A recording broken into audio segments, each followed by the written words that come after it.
Order! Order! You are an incorrigible delinquent at times. Behave yourself, man!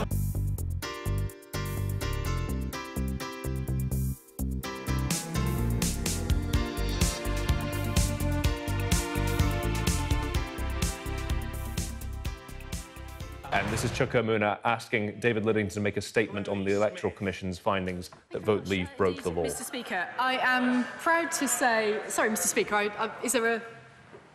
No, as I begin my words? It's just a general air of excitement. Excellent. Well, let's take that and work with it. Mr. Speaker, I am proud to say that the UK has a clear and robust electoral system, and we should all be proud of the democracy in which we live and work. I would like to place on record my thanks to all those involved in the electoral community who work hard at every poll to deliver it within the law, such that we can be proud of our democracy. The Electoral Commission is the independent body that oversees the conduct of elections and referendums and regulates political finance. The Commission reports regularly on the running of elections and referendums, conducts thorough investigations into allegations that rules have been breached. Electoral law exists to ensure fair campaigning, and the Electoral Commission has determined that those rules have been broken. Both Vote Leave and Be Leave have been fined and referred to the police. It would not be appropriate for the government to comment on ongoing police investigations. That electoral rules have been breached is rightly a cause for concern, Mr. Speaker, but that does not mean that the rules themselves were flawed. The government will continue to work closely with the Electoral Commission, along with many other stakeholders in the electoral system, to protect the integrity, security and effectiveness of referendums and elections. Let me make it also clear for the record that we will continue to implement the referendum's results and to make a success of it. Chuka Umunna. Findings of the Electoral Commission are shocking, and Vote Leave's actions an affront to our democracy and that fundamental British value of fair play. The Commission's legal counsel described Vote Leave's behaviour as follows. They resisted our investigation from the start, including contesting our right as the statutory regulator to open the investigation. They refused to cooperate, refused our requests to put forward a representative for interview, and forced us to use our legal powers to compel it to provide evidence. Who do these people think they are? They think they are above the law, with new facts arising every week. It's well known there will be no £350 million extra per week for the NHS and so on. We know their claims turned out to be a fantasy, but we now know they cheated too, and it's official. Given there was a 4% gap between Leave and Remain, and Vote Leave overspent by just under 8%, does the Minister agree with me that we cannot say with confidence that this foul play did not impact on the result? Does the Minister believe that Vote Leave acted in contravention of natural justice and our democracy in acting in the obstructive way they acted? What urgent legislation will the government bring forward to address the Electoral Commission's serious concerns about the enforcement regime for electoral law which they've raised today? And who was at the scene of these crimes? The organisation was co-led by the current Environment Secretary, who co-convened its campaign committees. Where is he? Why isn't he here? That committee was charged with overseeing the implementation, Mr. Speaker, of a framework that included the way in which fundraising was conducted and donations collected. He, along with the former Foreign Secretary, was part of a core group of that committee that met on a daily basis to ensure the campaign was on track. As such, either the Environment Secretary knew what was going on, which is a very serious matter, or if he didn't, how can we have any confidence that he's capable of overseeing his department? What did he know? The International Trade Secretary, the Transport Secretary and the Brexit Secretary also sat on that committee. What did they know about what was going on? In short, Mr. Speaker, members of the Cabinet sat in an organisation which has been found to have flouted our democracy. Does this not all demonstrate that we need a full, urgent public inquiry into the Leave campaign, given that it calls into question the legitimacy of the entire Brexit process, which is preoccupying this House?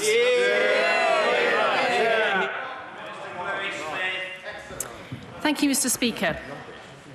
What this report demonstrates is that we have an electoral regulator that operates to rules which Parliament has set and which has found people in contravention of those rules. He asked a number of questions which go severely away from the report. And just to be clear, the report, and I'm reading here from its front page, is of an investigation in respect of Vote Leave Limited, Mr Darren Grimes, Believe and Veterans for Britain. It is not in respect of a number of others that he raised, and so therefore I'm not going to enter into those questions, Mr Speaker. Mr Speaker, I'm not going to enter into discussions of other named individuals. I'm simply not going to. And nor am I going to enter into discussion of ongoing investigations, whether those be in terms of police or whether those be in terms of courts. I hear honourable members, Mr Speaker, asking me why not. Do we really need to begin by asking ourselves why the government should not interfere in independent investigations and police examinations? I cannot believe that the Labour Party needs the answer to that this early in the morning. What I would say is, as I said early in my remarks to start with, we are getting on and delivering the result of the referendum, Mr Speaker. We have set that out very clearly as to why we think that is the right thing to do. And it is fundamentally this, that we believe in the people's ability to have made a choice. That is why we respect the referendum result. It is unfortunately clear that the Honourable Gentleman, the Right Honourable Gentleman, actually does not believe in the people's ability to choose, and I think argues instead that they should be asked again and again. I do not agree with those arguments, Mr Speaker, but what I am here today to do is nonetheless to answer questions on this report of an independent regulator. I can do so within my powers, and I'm happy to do so. Sir Nicholas Soames. Mr Speaker, on a more general point to my honourable friend, will she agree with me that one of the great glories of this sadly now diminished country was our electoral and democratic system? Yeah. And this example today is gross. And I say to her that if we are to retain the integrity and the trust of the voting public, the whole damn thing needs to be blown up and started all over again.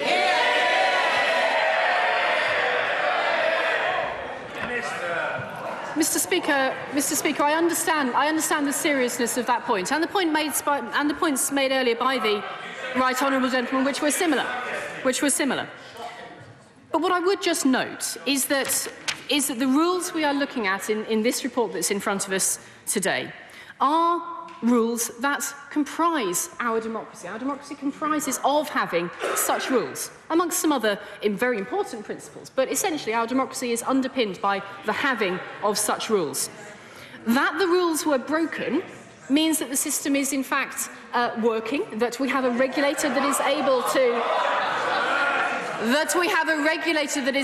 to conduct an investigation is one of the things that marks out the quality of our democracy. But that the rules were broken doesn't actually mean that the rules in themselves were flawed. And what I would just say in concluding answer to my Right Honourable friend's question, Parliament, over the course of many years, has put in place those rules for referenda and for elections. What my Right Honourable friend asked for was a wholesale reform, if I heard him correctly, of all of those rules. That is a very large undertaking indeed, and it is something that goes wider than the report we have in front of us here today. I would note there are other ongoing investigations as well, Mr Speaker, for example, such as by the Information Commissioner, and that ought to be looked at in the round by Parliament. Matheson. Mr Speaker, can I congratulate my honourable friend from Streatham for securing this urgent question and for his introductory remarks.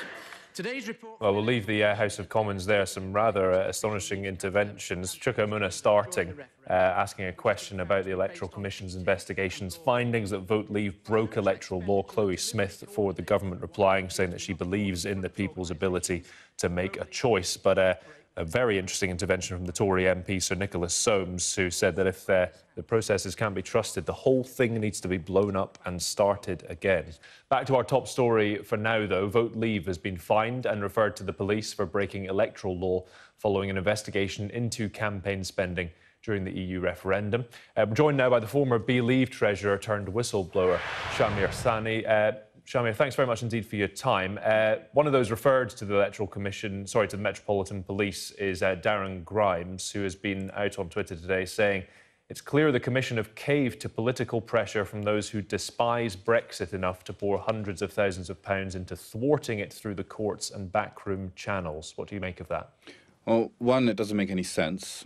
Two, look, Darren Grimes was pushed through this, and I said it in my first interview with The Guardian and Channel 4, is Darren Grimes was pushed through this by extremely influential and intelligent people at Vote Leave.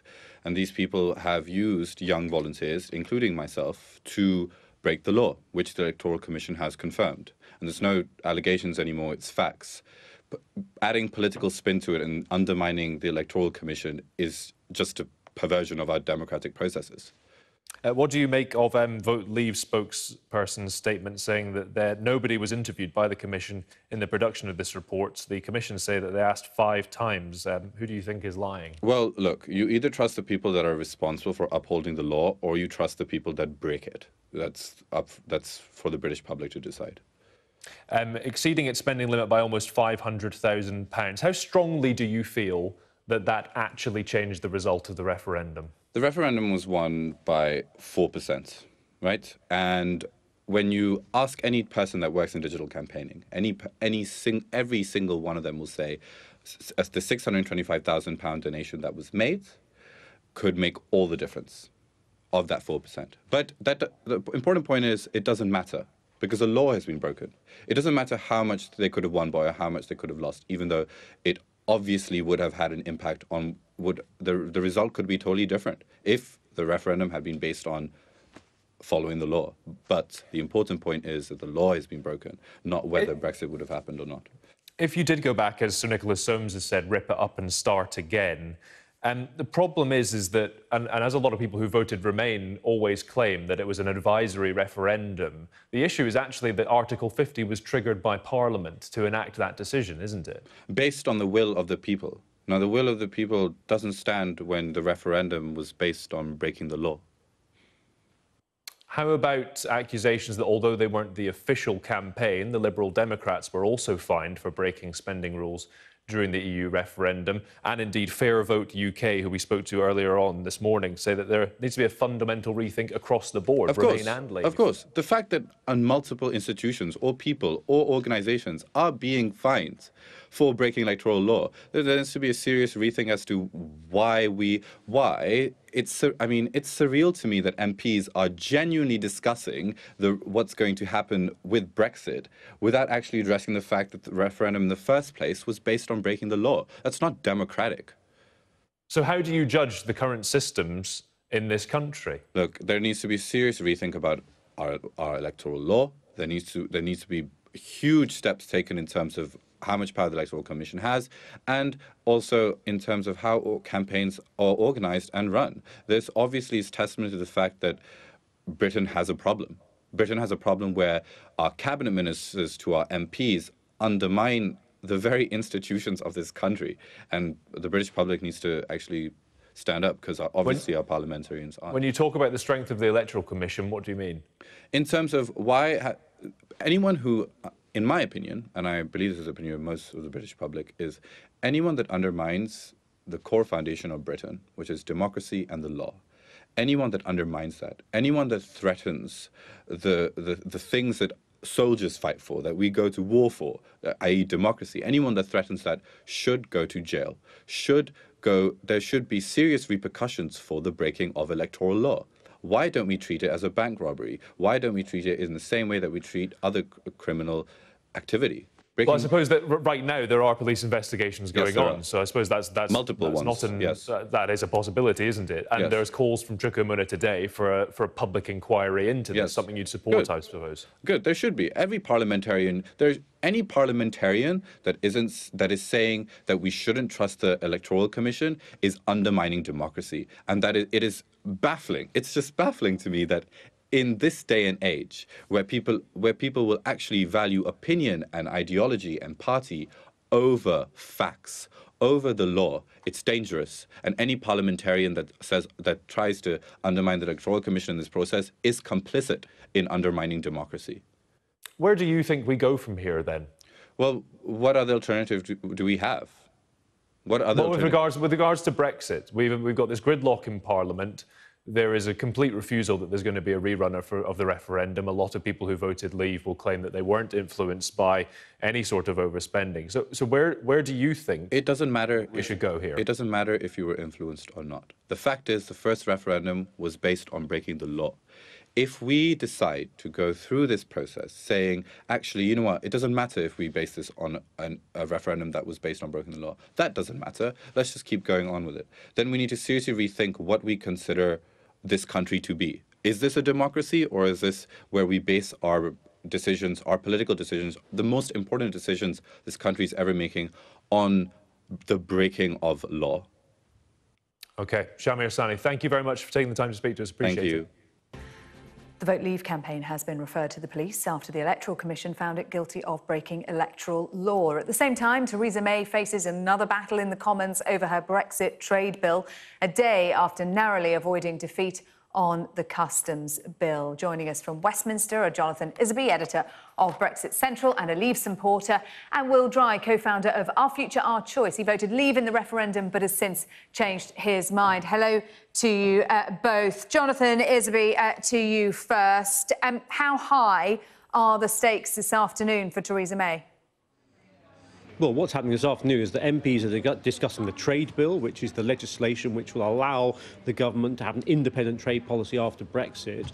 And yet there are some members of Parliament who are trying to push an amendment that would keep the UK in the customs union with the European Union, which would mean that we didn't have control of our trade policy. Now, many things were clear during the referendum, one of which was that voting to leave in June 2016 would mean that we would take back control of our trade policy in the United Kingdom, which would mean we would not be in a customs union with the European Union.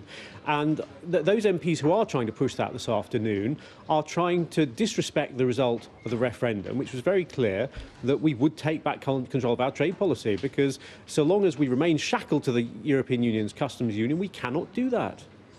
Will Dry, you supported Leave, changed your mind. What do you think about this amendment? Is it going against the will of the people? No, not at all. The brutal truth is that Theresa May has effectively already made us a rule taker on goods, which I think is a disgrace for our country. It means we're going to have to be following European law. That's the complete opposite of taking back control. But Jonathan doesn't have any answers. Neither does Boris Johnson or David Davis. They don't have any alternative plan, because they absolutely know that the only alternative would be sacrificing peace and stability in Northern Ireland. That's why I applaud any MP who puts their head above the parapet and risks taking a few bullets from a Daily Mail and the likes of Jonathan, because it takes courage to speak truth to the powers that be. The Prime Minister came up with her Chequers plan in order to do just what you're saying, Will Dry, but that's been unpicked by both sides, hasn't it? I mean, I absolutely agree with you. The Chequers plan is not a plan at all. It's a complete car crash. It makes us a rule taker. We're going to be a vassal state because we're going to be accepting all this European law. We've actually also got a vassal Prime Minister because she's accepting Jacob Rees-Mogg's amendments. In fact, we may as well send Jacob Rees-Mogg to negotiate us for Brussels. I mean, it's a complete joke now. And that's why I really think that people, especially young people, are so aghast with the situation. But we need a people's vote on this shambolic deal. And I hope and pray that we will get one when Parliament meets again in October or November. Jonathan Isby, are we heading towards a second referendum? Is that getting closer? Government ruled it out yesterday, but where do you see us going? Oh, I absolutely don't foresee a second referendum. We had a referendum 2 years ago which gave a pretty clear answer. And I think people would say that that referendum ended up being quite divisive for the country, and the last thing the country needs would have another referendum now. But where are we 2 years on, Jonathan? We're at stalemate. Well, we're not as far as I would have liked us to have been, and I agree that there are problems with the Chequers proposals. Members of Parliament have been pointing that out over recent days. But what we absolutely don't want is another referendum. I think that would be dreadful for the country. But Will there, by the way, was absolutely irresponsibly scaremongering about peace in Northern Ireland being threatened by Brexit, and talking about bullets being fired and so on. And this I didn't say that. I did not say that at all. I didn't say that. Look, the truth is that 2 years on, we are in a state of complete chaos, and you do not heal divisions by going ahead with the very thing that is causing chaos. It's tearing apart Parliament, it's tearing apart the country, and the only way that we can responsibly go forward with this decision is to put that decision back to the people in a but people's Will, vote. as Jonathan pointed out himself, the referendum the first time round was pretty divisive, wasn't it? Well, it's divisive because the Vote Leave campaign are now under investigation for criminal acts. They have broken electoral law. They funneled £600,000 through a Ponzi campaign, a fake campaign to overspend. I did some maths this morning. The Vote Leave campaign denying that they've done anything wrong here. Well, I don't know why the media is saying they're denying it. This is the Electoral Commission. It's a neutral body. Please, please, let's keep some sanity in our media, because the brutal truth is that we have to listen to the truth. And can I just say, I did some maths this morning. If you spend $500,000 on social media advertisements, you can reach 4.8 million people on Facebook. The Vote Leave majority comes down to 700,000 people. So if they did a big lie on the NHS or on Turkey one day before and they spent £500,000, as we know they did illegally, then they could reach 4.8 million. If 700,000 of those people changed their minds, they would have won this campaign based on something that was illegal, which I find completely wrong. And that's why many members of Parliament have also said it's completely wrong. It's an attack on our democracy. And I think we need to take back control of our democracy. The likes of Boris Johnson and Michael Gove need to talk to the Met Police as soon as possible, in my opinion. And that's why we need a people's vote, because these people have hijacked our democracy. They've hijacked young people's futures on the basis of lies and cheating. And that's why we need to take back control and give the vote back to the people. Jonathan? Look, this is desperate stuff. I accept that Will is upset that the referendum went the way it did, and I know people that fought very strongly for Remain who are disappointed at the result that they got. But you have got to accept that referendum result. And I'm afraid people are getting increasingly desperate at trying to find ways of challenging that result, or they simply can't bring themselves to believe that the people would have voted the way they did in many cases. That's incredible. But as for the Vote Leave campaign, I mean, full disclosure here, Matthew Elliott is the editor-at-large of Brexit Central, the website of which I'm editor. He has tweeted today examples of how the Electoral Commission refused to have interviews with them during the course of their investigation, which has just come out. I think a lot of us are going to struggle to have confidence in that investigation because the Electoral Commission did not seem to follow due process. And Will talks about the referendum in some way being loaded or there not being a level playing field. He's absolutely right, because Remain spent twice as much money as the Leave campaign. The government spent £9 million of our money telling us to vote Remain. I don't see the Met Police chasing up the Remain campaign. And just for the proof, it says here on Vote Leave's website, a core group of 7 make decisions on a daily basis about the way the campaign's going. That core group included Michael Gove, it included Boris Johnson. And we need answers from the likes of Michael Gove and Boris Johnson, because, frankly, they knew that they were funneling a tenth of their campaign budget through a Ponzi group and a fake group. And the truth is that they need to talk to the Met Police, and the Met Police need answers desperately. In fact, Michael Gove has denied knowing any of this. They had daily meetings about a tenth of the budget. They had daily meetings about a tenth of the budget. There is no way you funnel a tenth of the budget through to another campaign without discussing that in a daily meeting. They're not meeting once a month, they're meeting every single day. There is now a police investigation. There have been fines. Chuka Amuna, Jonathan Isby, today calling for a public inquiry. Well, I'm not sure that's necessary. The Electoral Commission have said they're passing this to the police, and the police will obviously look at it, and I'm thankful that the police have a higher burden of proof and requirements on its evidence than the Electoral Commission clearly does. But when it comes to the campaign from 2016, you've got to look at also what the Remain campaign did. Priti Patel gave a dossier to the Electoral Commission just a few weeks ago, or a couple of months ago, explaining how the Remain campaign had a common plan, that they had had phone calls every morning coordinating their activities, that mini campaigns had sprung up at the last minute, funded by the same people, all kinds of accusations, which are frankly very similar to the accusations that are being made about the Leave campaign, and yet the Electoral Commission has not investigated them. No. And the question is, why not? This is what they do. This is what Leavers are now resorting to doing, in my opinion. They attack the Electoral Commission. They presumably will soon be attacking the Met Police. They attack Parliament. They attack the courts. They attack the press. The truth is, they attack all these people, and they blame all of these other people, like Theresa May, like anybody, like Europe itself,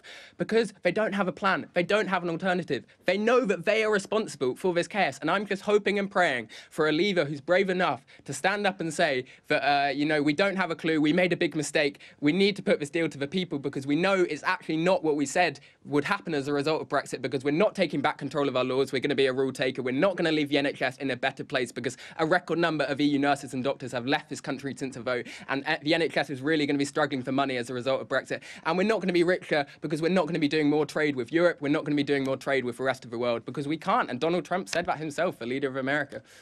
Just one more point. There's a lot to get through. I do want to ask you both about the government's plan, which seems to not be going down well in the Commons, but potentially rising early to try and stem the chaos. Jonathan? Oh, I think it would be outrageous for the government to pull stumps early.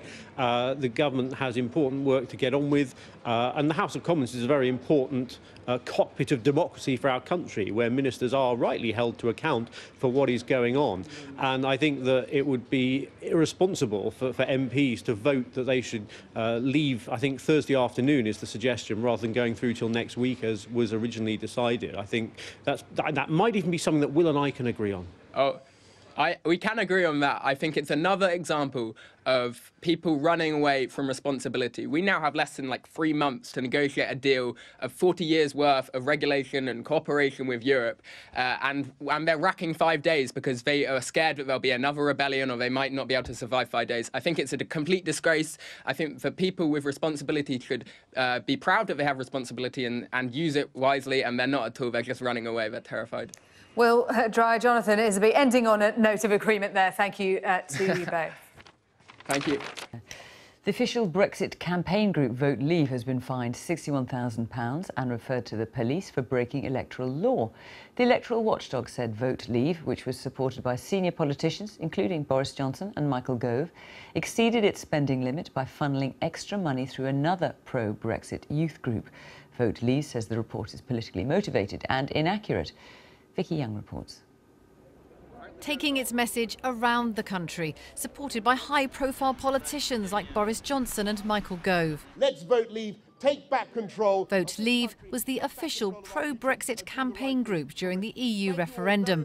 It masterminded a famous victory, but the independent elections watchdog says it broke the law.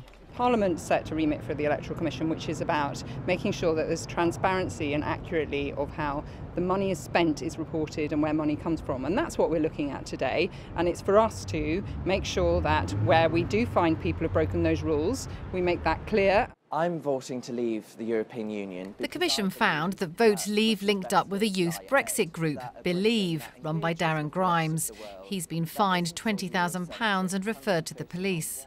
The investigation centred on a donation of more than £675,000 made by Vote Leave to this smaller group. The Commission said this should have counted towards Vote Leave's £7 million spending limit because the two groups were working closely together. It means Vote Leave exceeded its limit by almost £500,000.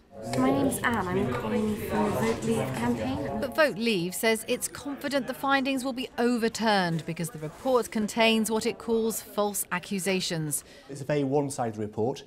We wish they'd followed due process, and had they done so, just like they gave us the all-clear on the first two occasions they investigated us, they would have given us the all-clear again on the third investigation. Shamir Sani was a volunteer for Vote Leave who raised concerns about spending. These institutions, like the Electoral Commission, are built to protect the mother of all parliaments. They're built to protect British citizens. They're built to protect what and who we are as British citizens.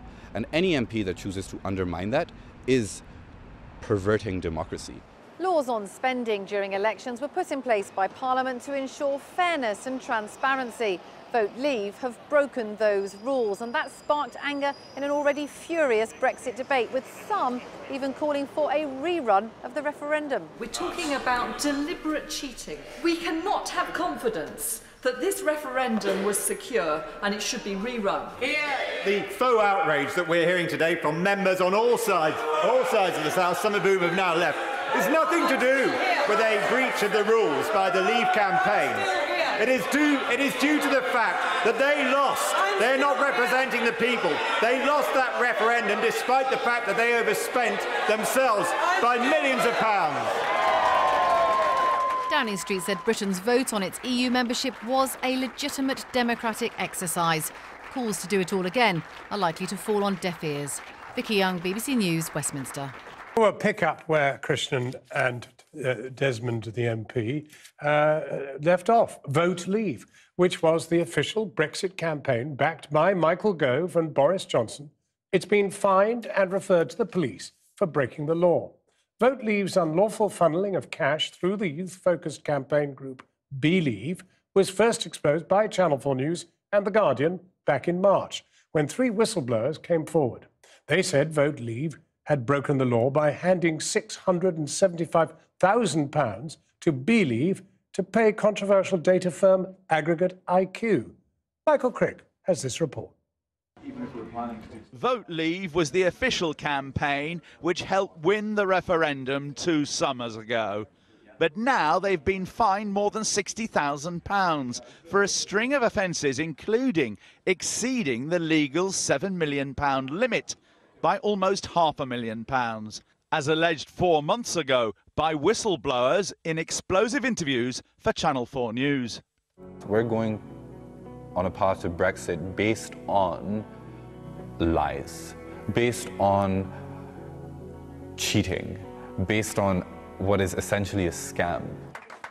The Electoral Commission today confirmed that Vote Leave diverted almost £700,000 in excess funds to another body controlled by them and run by this 22-year-old student, Darren Grimes. He's been fined £20,000. Well, we think it's really serious because they've broken the rules around transparency of funding, of how to report that spend, and the spending limits that Parliament set to make sure that we have a level playing field and that voters know where funding has come from and how money's been spent in political campaigning.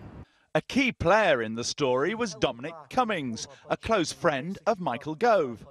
The Commission found an email that Cummings sent to a donor warning that Vote Leave was nearing its spending limit and urging the donor instead to give the cash directly to an outside body with strong links to Vote Leave. There is another organisation that could spend your money, Cummings said. Would you be willing to send the 100k to some social media ninjas who could usefully spend it on behalf of this organisation? I'm very confident it would be well spent in the final crucial 5 days. Obviously, it would be entirely legal. By social media ninjas, he meant AIQ, a Canadian data firm. The Electoral Commission said today that Vote Leave had resisted their investigation from the start and refused to cooperate. They fined Vote Leave £20,000 for failing to produce documents in response to a formal investigation notice. And today's report says that on 4 occasions between November of last year and this February, the Commission asked Vote Leave to send a representative for an interview and suggested possible dates. But, say the Commission, Vote Leave didn't do that. Yet when I caught up with Vote Leave boss Matthew Elliott 2 weeks ago, he said the opposite, that they'd failed to interview him.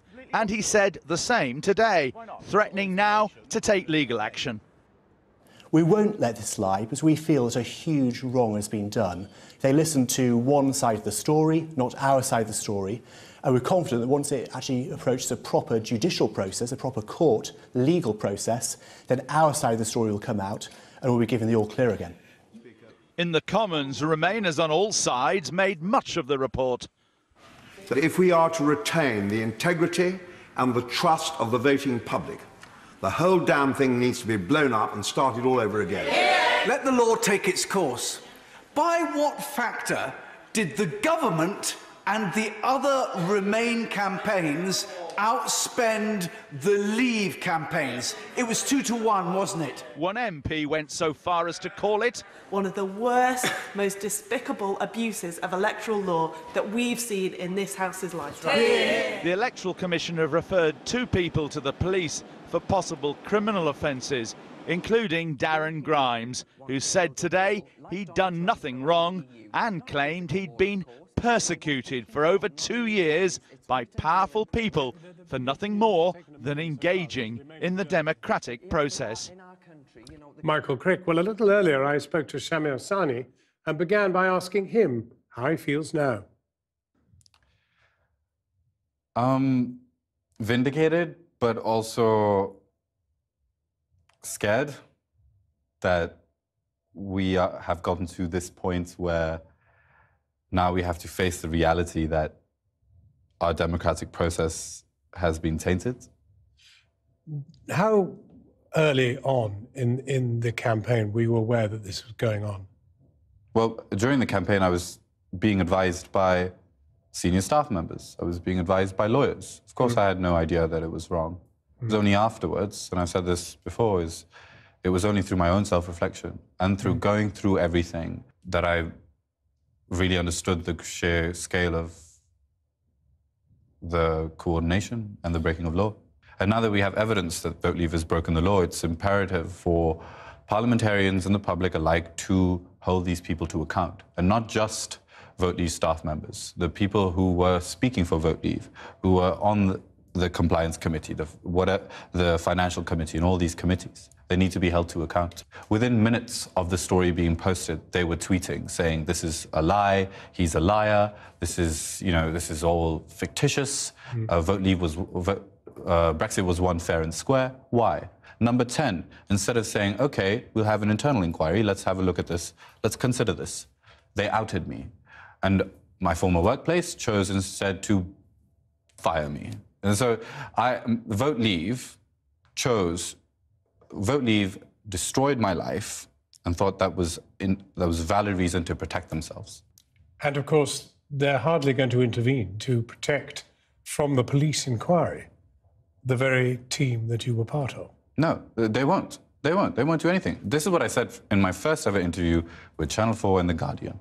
Darren Grimes will be used by Vote Leave as the scapegoat. It's his fault. It was him. Darren Grimes will be fine. And I knew, obviously, I was so confident in the evidence that in my heart, I knew that this would be the conclusion. But it's very sad that in this whole process, it's been a young volunteer who is being blamed for all of this, when really, yes, Darren was complicit, but he is not the culprit. The people responsible are the people who were running Vote Leave, the people who are sitting at number 10, and the cabinet ministers who are overseeing that. Inevitably, one asks, was it worth it? I don't know. I don't know. I don't know. I mean, if you had it all over again, would you blow the whistle? After this conclusion today, maybe. If you asked me yesterday, I would say no. Because what I have gone through, no one should have gone through. Particularly if you're gay, Muslim, Pakistani. Just the sheer scale of character assassination of someone who... I don't have any personal vested interest in this. I'm 24.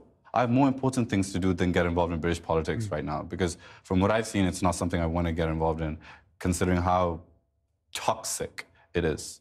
Thank you very much. Thank you, John. Shamir Sani, the whistleblower from Vote Leave. Now, we have asked senior members of Vote Leave, including senior politicians Michael Gove and Boris Johnson and Chris Grayling, to respond to these allegations. Not one of them was prepared to talk to us, but have all consistently denied doing any wrongdoing.